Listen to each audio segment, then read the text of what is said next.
ദൈവം ഇത്രത്തോളം നമ്മളെ വഴി നടത്തിയതിനായി ഞാൻ ദൈവത്തെ സ്തുതിക്കുന്നു.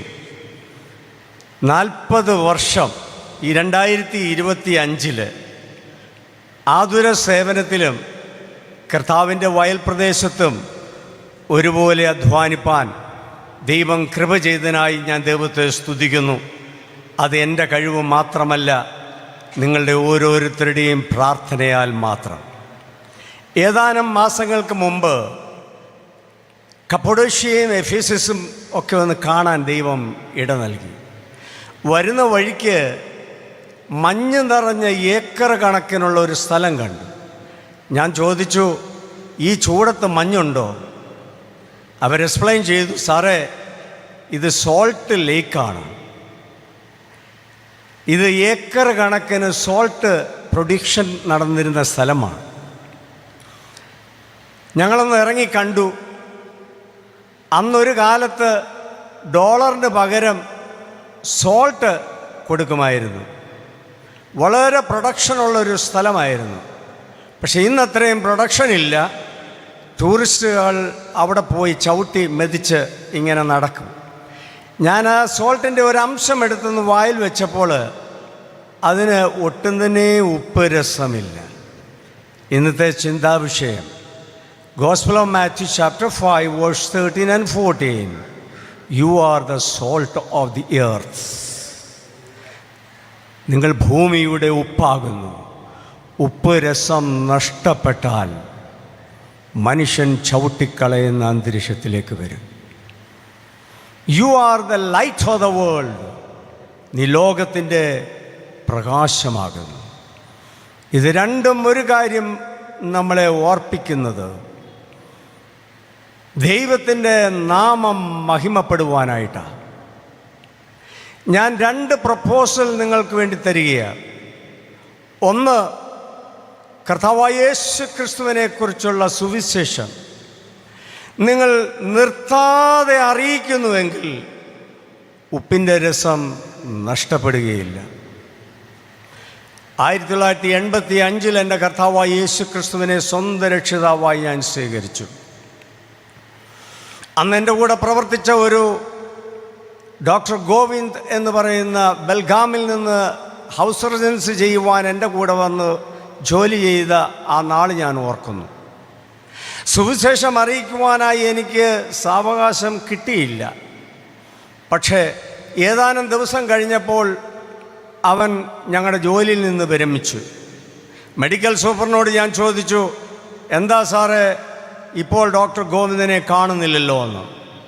ഞാൻ ചോദിച്ചപ്പോൾ പറഞ്ഞു, ഡോക്ടർ ഗോവിന്ദിന് ലിവറും കിഡ്നിയും സ്പ്ലീനുമൊക്കെ അവയവങ്ങൾ ഡാമേജായി. അവൻ്റെ രക്തത്തിൻ്റെ പരിശോധനയിൽ ബ്ലഡ് ക്യാൻസറാണെന്ന് പറഞ്ഞു. കിദ്വായി ക്യാൻസർ ഇൻസ്റ്റിറ്റ്യൂട്ടിൽ അഡ്മിറ്റ് ചെയ്തിരിക്കുകയാണെന്ന് പറഞ്ഞു.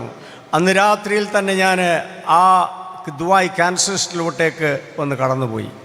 അവിടെ ചെന്ന് കഴിഞ്ഞപ്പോൾ വളരെ നിരാശനായി ഡോക്ടർ ഗോവിന്ദ് കട്ടിൽ മേൽ കിടക്കുന്നു. ഞാൻ പറഞ്ഞു, ഡോക്ടർ ഗോവിന്ദ്, നമ്മളെല്ലാം മെഡിക്കൽ പ്രൊഫഷനിലാണെങ്കിലും ഒരു പരിധി വരെ ചികിത്സിക്കുവാൻ കഴിയത്തുള്ളൂ. പക്ഷെ ഞാൻ വിശ്വസിക്കുന്ന ഒരു യേശു ക്രിസ്തു ഉണ്ട്. ആ യേശു വലിയവനാ. അവന് മാത്രമേ നിത്യജീവൻ നിനക്ക് നൽകുവാൻ കഴിയുള്ളൂ. എന്നോട് പറഞ്ഞു, സജി, എനിക്ക് പ്രാർത്ഥിക്കുവാൻ അറിയില്ല, ഒരു പേപ്പറിൽ പ്രാർത്ഥനാ വാചകം എഴുതി തരണമേ എന്ന് പറഞ്ഞു. കർത്താവായ യേശു ക്രിസ്തുവിനെ സ്വന്തം രക്ഷിതാവായി സ്വീകരിക്കുവാനുള്ള പ്രാർത്ഥന ഞാൻ പേപ്പറിൽ എഴുതി കൊടുത്തു. അദ്ദേഹം യേശുവിനെ സ്വന്തം രക്ഷിതാവായി സ്വീകരിച്ചിട്ട് ആ പേപ്പർ തലയുടെ അടിയിൽ വെച്ചു. പക്ഷെ 3 ദിവസം കഴിഞ്ഞപ്പോൾ അവൻ ഈ ലോകത്തിൽ നിന്ന് മാറ്റപ്പെടുകയുണ്ടായി. ചില സന്ദർഭത്തിൽ we cannot ask back to the Lord because he is the potter and we are the clay. അവൻ കുശവനും നമ്മൾ കളിമണ്ണും അത്രേ. 500 ഡിഗ്രി ടെമ്പറേച്ചറിലെ ക്രിമേഷൻ ഫീൽഡിൽ ഞാൻ കടന്നുപോയി. ആ ഗ്ലാസ്സിലൂടെ തീയിൽ നിന്ന് അവൻ്റെ ശരീരത്തെ കത്തിക്കുന്ന ആ ദഹിപ്പിക്കുന്ന സന്ദർഭം ഞാൻ കണ്ടു. എൻ്റെ മനസ്സിന് വളരെ വേദനയായി. ഒരു വലിയ പില്ലറിൻ്റെ പുറയിൽ നിന്ന് ഞാൻ നിലവിളിക്കുവാൻ തുടങ്ങി. ഒരിമ്പമേറിയ ഒരു ശബ്ദം എന്നെ കേൾപ്പിച്ചു, മകനെ എടുക്കപ്പെടുന്ന നാളിൽ നീയും അവനെ കാണുമെന്ന് പറഞ്ഞു. ഞാൻ ദൈവത്തെ സ്തുതിക്കുന്നു. സുവിശേഷം അറിയിക്കുന്നത് നഷ്ടമല്ല. Book of Acts chapter 5 verse 42, it says that they started preaching from the church and door by door they never ceased proclaiming the gospel. അവർ സുവിശേഷം ദേവാലയത്തിൽ തുടങ്ങി, വീട് തോറും സുവിശേഷം അറിയിക്കുന്നത് നിർത്തിയില്ല എന്നല്ല പറഞ്ഞത്, ഒരിക്കലും നിർത്തിയില്ല. നിങ്ങൾ ഒരിക്കലും നിർത്തുന്നില്ല എങ്കിൽ ഉപ്പിൻ്റെ രസം നഷ്ടപ്പെടുകയില്ല. ദൈവം അതിൻ്റെ ഉപ്പ് രസം പ്രിസർവ് ചെയ്തുകൊണ്ടേയിരിക്കും. ഏതാനും വർഷങ്ങൾക്ക് മുമ്പ് ഞാൻ ഇങ്ങനെ ഒരു ദർശനം കാണുവാനിടയായി. ഒരു വലിയൊരു ബൈനോക്കുലർ എൻ്റെ കയ്യിൽ ഒരാൾ കൊണ്ടു തന്നു. എന്നോട് പറഞ്ഞു, ഈ മുമ്പിലിരിക്കുന്ന വലിയ ജനസമുദ്രത്തെ ഒന്ന് കാണണം. ഞാനൊന്ന് നോക്കിയപ്പോൾ എൻ്റെ വലത്തുവശത്ത് ശോഭയേറിയ പൊന്മുഖം, ശോഭിക്കുന്ന കുഞ്ഞുങ്ങളുടെ അനേകരുടെ ദൈവമക്കളുടെ പ്രകാശമേറിയ മുഖങ്ങൾ കാണുവാനിടയായി. അന്നേരം എന്നോട് പറഞ്ഞു, hey, these are the people are going to heaven. ഇവരാകുന്നു സ്വർഗത്തിലേക്ക് പോകുന്നവർ. ഞാൻ ഇടത്ത് നിന്നൊന്ന് നോക്കി, അവിടെ ഇരുണ്ട മുഖങ്ങൾ കാണാം, ഡ്രഗ് അഡിക്ഷനെ കാണാം, വിഷാദത്തിലും ഓപ്പറേഷനിലും ഡിപ്രഷനിലും ഇരിക്കുന്ന അനേകരെ കാണാം. എന്നോട് പറഞ്ഞു, these are the people are going to hell. ഇവരാകുന്നു നരകത്തിലേക്ക് പോകുന്നവർ. ഞാൻ ഈ ബൈനോക്കുലറും താത്തു വെച്ചിട്ട് ഞാൻ ഓടിപ്പോയി ഓരോരുത്തരെ ഇൻഡിവിജ്വലായിട്ട് ഷെയ്ക്ക് ചെയ്തിട്ട് പറഞ്ഞു, you should accept Christ as a savior, because otherwise you will lose the eternal kingdom. നീ കർത്താവായ യേശുക്രിസ്തുവിനെ സ്വന്തം രക്ഷിതാവായി സ്വീകരിക്കണം എന്ന് ഞാൻ പറഞ്ഞു. എൻ്റെ കർത്താവ് വേഗം വരുന്നു. അവൻ വരുന്ന സമയം കർത്താവായ യേശു പറഞ്ഞു, എനിക്ക് പോലും അറിയില്ല, എൻ്റെ പിതാവിന് മാത്രമേ അറിയത്തുള്ളൂ. പക്ഷെ ഒന്ന് ഞാൻ മനസ്സിലാക്കി, എൻ്റെ ഓട്ടവും എൻ്റെ പിടിച്ചു കുലുക്കുന്നതും എനിക്കൊരു കാര്യം മനസ്സിലായി, എൻ്റെ കർത്താവ് വേഗം വരുന്നു. We should share the gospel to everyone. സുവിശേഷം നീ അറിയിക്കുന്നുവെങ്കിൽ നിന്റെ ഉപ്പുരസം നഷ്ടമാകിയില്ല. രണ്ടാമത് നിന്റെ ഉപ്പുരസം നഷ്ടപ്പെടാതിരിക്കണമെങ്കിൽ The Gospel of Matthew chapter 9 verse 35 to 37. മത്തായിയുടെ സുവിശേഷം 9-ാം അധ്യായം 35 മുതൽ 37 വരെ വായിക്കുമ്പോൾ 35 യേശുക്രിസ്തു സ്വന്തമായി ഒറ്റയ്ക്ക് പട്ടണം തോറും ഗ്രാമം തോറും രാജ്യത്തിൻ്റെ സുവിശേഷം അറിയിച്ചു. 37-38 പറയുന്നുണ്ട്, harvest is plentiful but the workers are few. കൊയ്ത്ത് ധാരാളമുണ്ട്, വേലക്കാരോ ചുരുക്കം. കൊയ്ത്തിന്റെ യജമാനനോട് നീ യാചിക്കുക. He will send the people for proclaiming the gospel. നമുക്ക് ഇഷ്ടമുള്ളവരെ അയക്കുവാൻ നമുക്ക് തന്നെത്താൻ നടക്കില്ല. ഹാർവെസ്റ്റിന്റെ ഓണറിനോട് തന്നെ ചോദിക്കണം. This is an emergency situation. നാളെ ഒരു മഴ പെയ്താൽ ധാന്യങ്ങളെല്ലാം വെള്ളത്തിൽ പോകും. പക്ഷെ നീ അപേക്ഷിക്കുമ്പോൾ it is an emergency. God will send the people to proclaim the gospel. ദൈവം അയക്കും. നീ ദൈവത്തോടൊന്ന് നിലവിളിച്ചാൽ മതി. ഞാണകപ്പെട്ടകത്തിൽ വന്ന കുഞ്ഞ് ഫറവോന്റെ രാജകൊട്ടാരത്തിൽ വളർന്നു. മിദ്യാനയിൽ യിത്രോവിന്റെ ആടുകളെ മേയിച്ചു നടന്നു. ഏകദേശം 80 വയസ്സാകാറായി. നിന്റെ വയസ്സ് 70 അല്ല, 80 ആയിക്കൊള്ളട്ടെ. കച്ചി പോലുമില്ലാതെ കാലുകൾ കൊണ്ട് ഇഷ്ടിക കുഴയ്ക്കുമ്പോഴും ഒരു നിലവിളിയുണ്ട്. Send someone to lead us to the promised land. വാഗ്ദത്ത ദേശത്തേക്ക് അയക്കുവാൻ ഒരു നേതാവിനെ അയക്കണമേ എന്ന് നിലവിളിച്ച് പ്രാർത്ഥിച്ചപ്പോൾ ആ നിലവിളിയുടെ ശബ്ദത്തിൽ 80 വയസ്സാകാറായെങ്കിലും ആടുകളെ മേയിച്ചു നടന്ന മോശയ്ക്കൊരാഗ്രഹം മരുഭൂമിക്കപ്പുറത്ത് കാടിനെ നയിക്കുവാനിടയായി. The book of Exodus chapter 3 verse 1. മരുഭൂമിക്കപ്പുറത്തേക്ക് നയിക്കുന്നത് നിന്റെ നിലവിളിയുടെ ഒരു ശബ്ദമാ. മരുഭൂമിക്കപ്പുറം നയിക്കുന്നത് എന്താണെന്നറിയാമോ? ഹോരേബ് പർവ്വതത്തിലിരിക്കുന്ന ദൈവത്തിൻ്റെ ഇമ്പമേറിയ ഒരു ശബ്ദം കേൾക്കുവാനാ. നിന്റെ സഹോദരങ്ങൾ വിളിക്കുന്ന വിളിയല്ല, നിന്റെ കൂട്ടുകാർ വിളിക്കുന്ന വിളിയല്ല, നിന്റെ സ്റ്റുഡൻസ് വിളിക്കുന്ന വിളിയല്ല, നിന്റെ മാതാപിതാക്കൾ വിളിക്കുന്ന വിളിയല്ല. എൻ്റെ ദൈവം തമ്പുരാൻ നിന്റെ പേരെടുത്ത് വിളിക്കും. Moses, Moses. ഒഴിവൊഴികൾ പലതും വരും. 4 ഒഴിവ് പറയുന്നുണ്ട്, 4 എക്സ്ക്യൂസ്. ആദ്യത്തെ എക്സ്ക്യൂസ് പറഞ്ഞു, ഞാൻ എന്തുള്ളൂ. There is an answer. I am with you. Exodus chapter 3 verse 11. ഞാൻ എൻ്റെ ദൈവത്തെ സ്തുതിക്കുന്നു. I am with you. കർത്താവായ യേശു ക്രിസ്തു ഉയർത്തെഴുന്നേറ്റതിനു ശേഷവും തൻ്റെ ജനങ്ങളോട് പറഞ്ഞു, I am with you till the end of the age.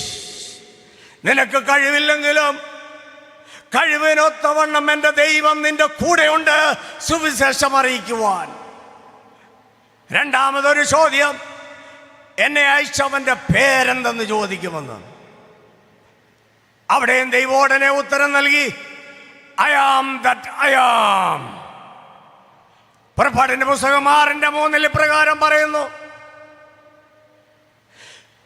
അബ്രഹാമിന്, യാക്കോബിന്, ഇസഹാക്കിന് ഞാൻ പ്രത്യക്ഷപ്പെട്ടിട്ടുണ്ട്, പക്ഷെ എൻ്റെ പേര് വെളിപ്പെടുത്തിയിട്ടില്ലായിരുന്നു.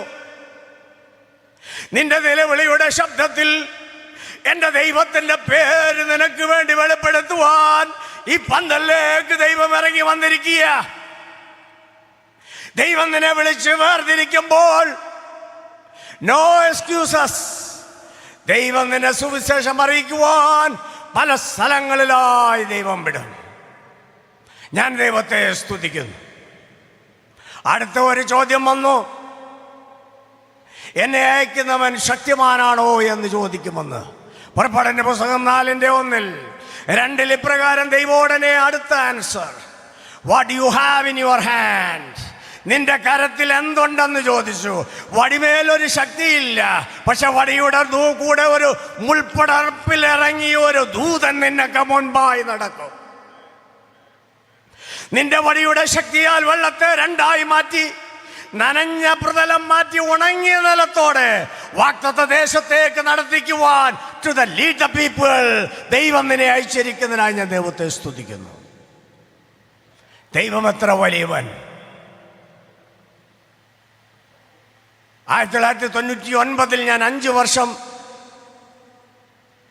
ഞാൻ എൻ്റെ പീഡിയാട്രിക് കാർഡിയോളജി വിഭാഗത്തിൽ ഫെലോഷിപ്പ് എടുക്കുവാനായിട്ട് മാൻഡാരിൻ ഭാഷ സംസാരിക്കുന്ന ബുദ്ധിസ്റ്റ് രാജ്യമായിരിക്കുന്ന തൈവാനിൽ പോകുവാനിടയായി.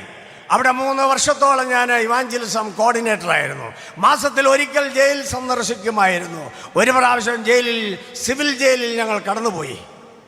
യേശുവിനെക്കുറിച്ച് സുവിശേഷം അറിയിച്ചു. ഏകദേശം 3 വർഷത്തിന് ശേഷം എനിക്കൊരു ഇമെയിൽ സന്ദേശം ലഭിച്ചു. ഡോക്ടർ അന്ന് ഞങ്ങളുടെ ജയിലിൽ വന്ന് സുവിശേഷം അറിയിച്ചല്ലോ. ഇന്ന് ഞാൻ മാനില ഫിലിപ്പീൻസിൽ ഒരു 3ാം വർഷ വിദ്യാർത്ഥിയായിരിക്കുന്നു, ബൈബിൾ കോളേജിലെ വിദ്യാർത്ഥിയായിരിക്കുന്നു എന്ന് പറഞ്ഞു. ഞാൻ ദൈവത്തെ സ്തുതിക്കുന്നു. യെശയ്യാപ്രവചനം 55:11 ഇപ്രകാരം പറയുന്നു, എൻ്റെ വായിൽ നിന്ന് വരുന്ന വചനം അത് വെറുതെ എൻ്റെ അടുക്കിലേക്ക് മടങ്ങി വരില്ല, അതതിൻ്റെ ഉദ്ദിഷ്ട കാര്യം സാധിച്ചേ മടങ്ങി വരൂ. നീ ഒരു ഭവനത്തിൽ പോയി സുവിശേഷം അറിയിച്ചാൽ നിന്റെ കാൽ മണ്ണ് തട്ടിക്കളയണ്ട. നിന്റെ ഒരു തുള്ളി കണ്ണുനീർ അവിടെ വീണാൽ the business belongs to the Holy Spirit. സുവിശേഷം അറിയിക്കുന്നത് നിന്റെ ബിസിനസ് അല്ല, അത് പരിശുദ്ധാത്മാവിൻ്റെ ബിസിനസ്സാണ്. ഞാൻ ദൈവത്തെ സ്തുതിക്കുന്നു. പരിശുദ്ധാത്മാവ് അവിടെ പ്രവർത്തിക്കും. വചനം വെറുതെ എൻ്റെ അടുക്കിലേക്ക് മടങ്ങി വരില്ല. 1989 ഒരു വ്യക്തി ECG മെഷീൻ വയ്ക്കുന്ന ഒരു വ്യക്തി എൻ്റെ അടുക്കൽ വന്നു. എന്നോട് പറഞ്ഞു, സാറേ, എൻ്റെ പിതാവ് എന്ത് പറഞ്ഞാലും സ്നാനപ്പെടത്തില്ല. ഞാൻ അന്ന് കോന്നിയുടെ പ്രദേശത്ത് 3 മണിക്കൂർ യാത്ര ചെയ്ത് ആ ഭവനത്തിൽ പോയി സുവിശേഷം അറിയിച്ചു. ഏകദേശം 7 വർഷം കഴിഞ്ഞപ്പോൾ എനിക്കൊരു മെസ്സേജ് ലഭിച്ചു. സാറേ, ഞാനും എൻ്റെ പിതാവും ഇന്ന് അമേരിക്കയിൽ വേർപെട്ട ആരാധനയിൽ പങ്കുകൊള്ളുവാനും എൻ്റെ പിതാവ് സ്നാനപ്പെടുവാനും ദൈവം ഇടയാക്കിയെന്ന് പറഞ്ഞു. നീ അറിയിക്കുന്ന സുവിശേഷം നഷ്ടമാകത്തില്ല. ഞാൻ ദൈവത്തെ സ്തുതിക്കുന്നു. നിന്റെ കയ്യിലുള്ളത് എന്ത് കൊടുത്താലും ദൈവം അത് ഉപയോഗിക്കുമെന്നുള്ളത് ഓർത്ത് ഞാൻ ദൈവത്തെ സ്തുതിക്കുക. അപ്പോസ്തല പ്രവൃത്തി 19:12 ഇപ്രകാരം പറയുന്നുണ്ട്, തൻ്റെ കർച്ചീഫ്, തൻ്റെ തോളിലുള്ള റൂമാല് അത് വീണപ്പോൾ തന്നെ സൗഖ്യമായെന്നാ പറയുന്നത്. ഞാൻ ദൈവത്തെ സ്തുതിക്കുന്നു.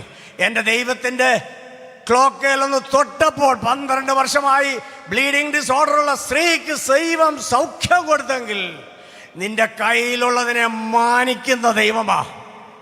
850 വാൽ പ്രവാചകന്മാരെ, രാജാവിൻ്റെ അശേരിൻ്റെയും ബാലിൻ്റെ 850 പ്രവാചകന്മാര് ഒറ്റയ്ക്ക് നിന്ന് വെല്ലുവിളിച്ച് ആകാശത്തുനിന്ന് തീയിറക്കി വെള്ളം പല പ്രാവശ്യം ഒഴിച്ച് വെള്ളത്തെ കത്തിക്കുവാൻ കഴിയുന്ന ഒരു തീയും ഈ ലോകത്തിലില്ല.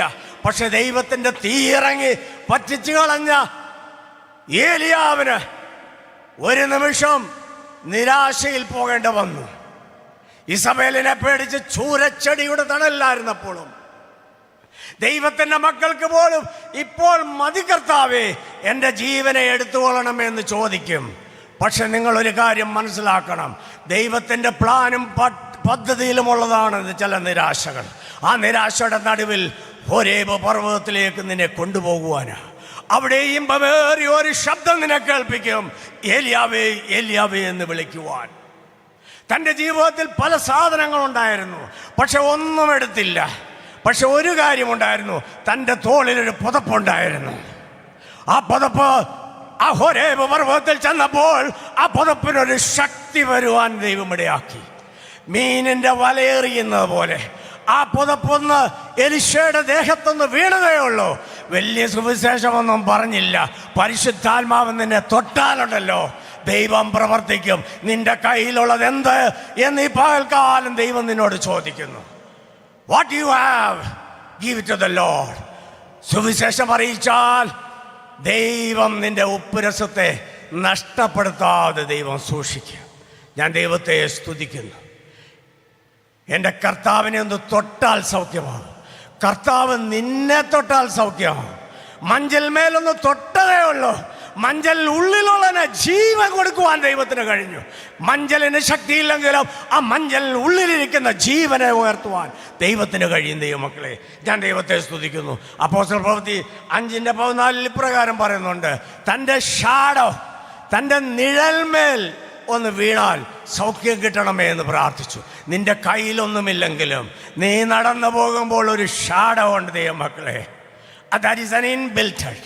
നിന്റെ ശരീരത്തിൽ ഇൻബിൽറ്റ് ചെയ്തിരിക്കുക. നീ കാണുന്നില്ലെങ്കിലും നിന്റെ ഷാഡോയിൽ ഒരാൾ വീണാൽ ദൈവം സൗഖ്യമാക്കുമെന്നേ. നീ ഈ കാലങ്ങളിൽ ഒന്ന് ഷേക്കാൻ കൊടുത്താൽ മതി, ദൈവം പ്രവർത്തിക്കുമെന്നേ. സുവിശേഷം അനേകരുടെ ഇടയിൽ ചെല്ലുവാൻ ഒരിക്കലും നിർത്തിയില്ലെന്നല്ല, നെവർ സീസ് പ്രൊക്ലൈമിംഗ് ദ ഗോസ്പൽ. യേശുവിൻ്റെ സുവിശേഷം അറിയിക്കുവാൻ ദൈവം നിങ്ങളെ ധാരാളമായി അനുഗ്രഹിക്കട്ടെ. എനിക്ക് ഇങ്ങനെ അവസരം നൽകിയ ശ്രേഷ്ഠ ദൈവത്തിൻ്റെ ദാസന്മാരോട് നന്ദി അറിയിച്ചുകൊണ്ട് എൻ്റെ വാക്കിൽ നിന്ന് ഞാൻ വിരമിക്കുന്നു.